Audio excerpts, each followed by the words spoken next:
Romance anime. With Valentine's Day coming up, romance anime stocks are at an all-time high, while birth rates are at an all-time low. So everyone's looking to invest in some good old-fashioned romance that'll help fill this unbearable void known as loneliness. The only problem is, unfortunately, the stock market for romance is complete garbage.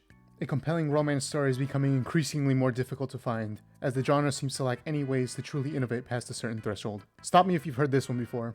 High school. There's a shy loner boy who sits in the back left corner of the class. He doesn't have many friends.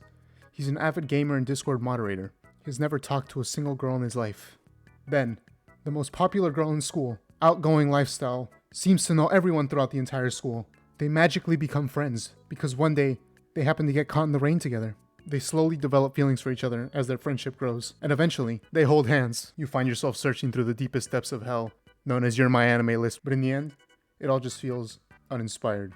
In comes A Sign of Affection, with nothing more than a recommendation by my brother, after he said I'd like the main girl because I have a crippling addiction to mute shy girls.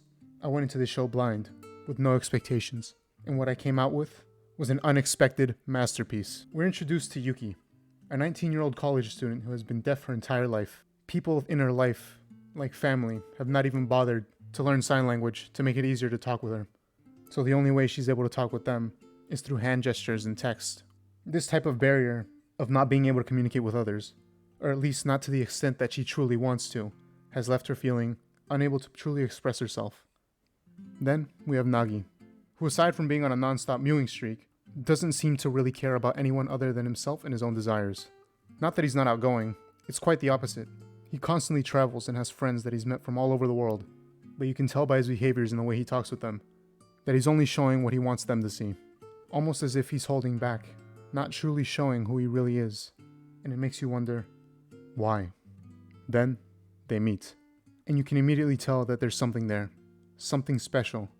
After a few more chance encounters, they become friends. Throughout this story, their relationship continues to grow, as you start to see different sides of them. They slowly but surely start to break down each other's walls. Whether it be small moments like Yuki bursting out laughing, when she's purposely hidden her laugh throughout her entire life because of the fear of how others would react, or how Nagi starts to subtly shift his mannerisms, his expressions.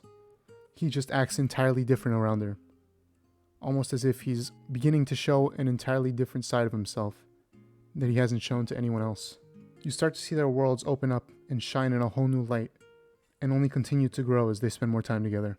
Elements like these are part of the reason why this show just has me hooked, as you just become fascinated by their love story, and you continue to root for them and hope that everything works out like it's something out of a fairy tale. I've seen some criticism around the show saying that the romance moves too quickly, that it doesn't feel like it progresses at a natural pace, but I think it does quite the opposite. Love is indescribable. It hits you like a truck, and whether you believe their feelings to be lust or love, you cannot deny that you have no control over the emotion and how quickly it takes over your life. Think back to the first time you felt love. That feeling of pure joy and excitement. Maybe the lights shine brighter on a certain night, or the food tasted better when you enjoyed it with this special someone. That's what love is.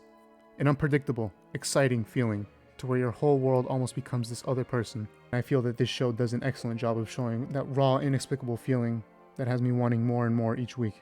At the time of recording this, the anime is only about halfway through. But I'm telling you right now, I feel like this show is just now beginning to hit its stride, and I cannot wait to see what comes next.